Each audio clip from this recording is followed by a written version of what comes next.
श्री स्वामी समर्थ. रोजच्या जीवनात आपल्याला अनेक प्रकारचे निर्णय घ्यावे लागतात.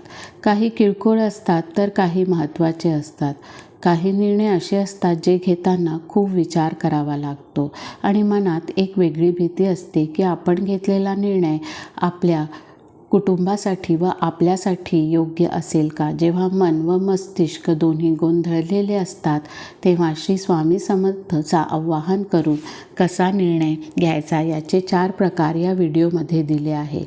स्वामी समर्थांना प्रश्न विचारण्यासाठी शांत चित्ताने विश्वास ठेवून त्याच्या फोटो किंवा मूर्तीसमोर दिवा लावून श्री स्वामी समर्थ मंत्राचा जप करून या 4 पैकी एक उपाय करावा.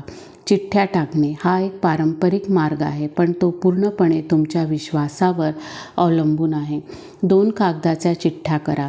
उदाहरण, एकावर हो आणि एकावर नाही किंवा 2 पर्याय लिहा.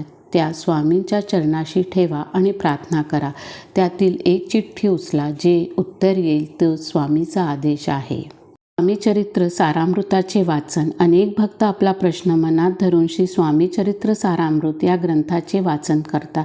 ग्रंथ वाचताना अचानक एखाद्या ओळीत किंवा अध्यायामध्ये तुमच्या प्रश्नाचे उत्तर दडलेले असू शकते. विशेषतः 7व्या किंवा 18व्या अध्याय अनेक जण मार्गदर्शनासाठी वाचतात. स्वामीसमोर बसून संवाद साधा. स्वामींना कोणत्याही बाह्य अवडंबराची गरज नसते. स्वामीच्या मूर्ती समोर शांत बसा. दिवा लावून डोळे मिटून त्यांचे ध्यान करा. तुमची जी काही समस्या किंवा प्रश्न असेल तो अगदी मनापासून जणू तुम्ही तुमच्या वडिलांशी बोलत आहात अशा स्वरूपात मांडा. अनेकदा उत्तराच्या स्वरूपात तुम्हाला अचानक एखादा वाक्य सुचतो किंवा मनाला शांती मिळते. तारक मंत्राचा जप. जर मन खूप द्विधावस्थेत असेल तर स्वामी समर्थ तारक मंत्राचे 11 वेळा जप करा. यामुळे मन शांत होतं आणि योग्य निर्णय घेण्याची बुद्धी मिळते. स्वामींना प्रश्न विचारताना तुमचे अंतःकरण शुद्ध असावे. स्वामी बाह्य उपचारापेक्षा भक्ताचा भाव पाहतात. उत्तरात काय मिळेल यापेक्षा स्वामी जे करतील माझ्या हिताचे असेल हा भाव असणे